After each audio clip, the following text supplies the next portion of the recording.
All right, hello everyone, welcome back again.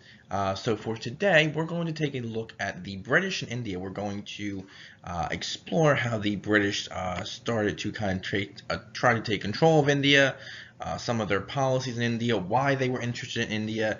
So we're going to learn about all those different elements today.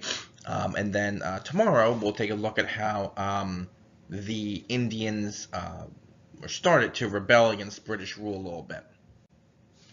So our objectives and standards to, excuse me, summarize British interest in India and analyze British control in India. And take a moment here to read over the standards if you would, please.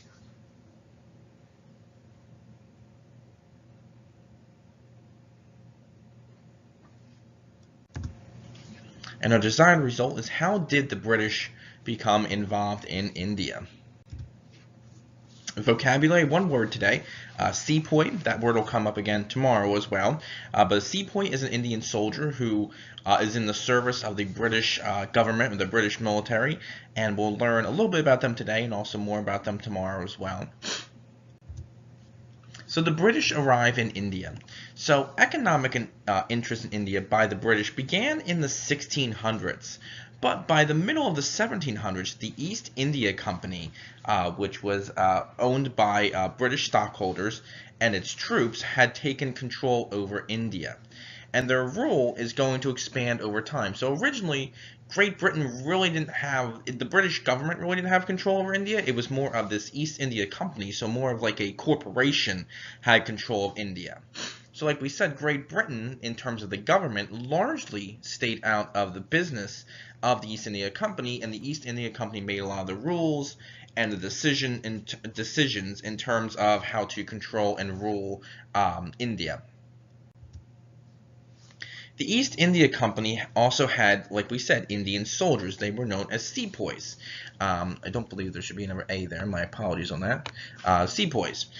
India had a large amount of natural resources that could be used by Great Britain. Therefore, the British referred to the country as the jewel in the crown and considered it the most valuable of all the colonies that they controlled because there were so many natural resources that Great Britain could use for many different purposes. So you'll see here that here are some a depiction of Sepoy soldiers, Indian soldiers. You'll see that they have the kind of typical red coats of the British of the time, of the British military, but they're what they're wearing on their heads is very different, obviously, than what the British would typically wear. So while they were very similar to what British soldiers and British military would wear, they also had some different outfits as well, or different ways to distinguish themselves as well. Now, there are going to be some trade policies. The British had set up restrictions on the Indian economy. So India was only allowed to produce raw materials such as silk. Indian silk is very good, is very fine, it's very precious even today. But Indian silk back in the 1800s and especially the 1700s and during those time periods, very precious and very precious to especially the wealthy classes in Great Britain. A lot of people had their clothing or their curtains or other fabrics made out of this Indian silk. So that's what this background here shows you is Indian silk recently. But Indian silk was to be produced along with other raw materials for Great Britain, and India was not allowed to compete with British goods, meaning that India could only buy goods and other things like that from Great Britain. So kind of remember, even with the American colonies, if you can, that the British American colonies were kind of forced to only buy certain things prior to our own country's independence. We had to kind of buy tea from the East India Company and things like that. So India kind of has the same type of scenario here with Great Britain as well.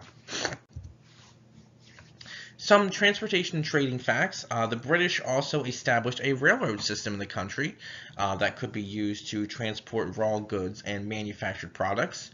Again, these included items such as coffee and tea. And the British also shipped opium from India to China in exchange for tea. We'll talk a little bit later on about the Opium War in China between the British and the Chinese. A huge problem that kind of causes problems between the British and the Chinese later on down the road.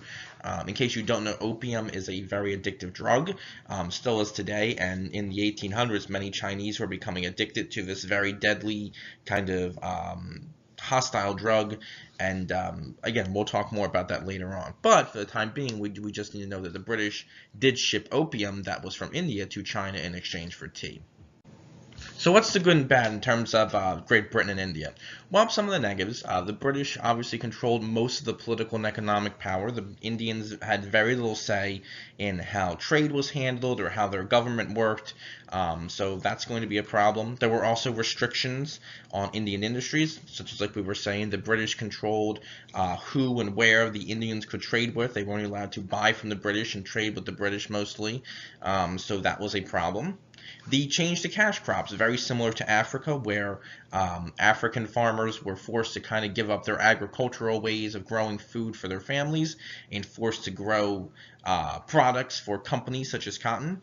Same thing's going to happen in India, and this can also create famine and other problems. There's also going to be some social and religious racism as well between the British and the Indians.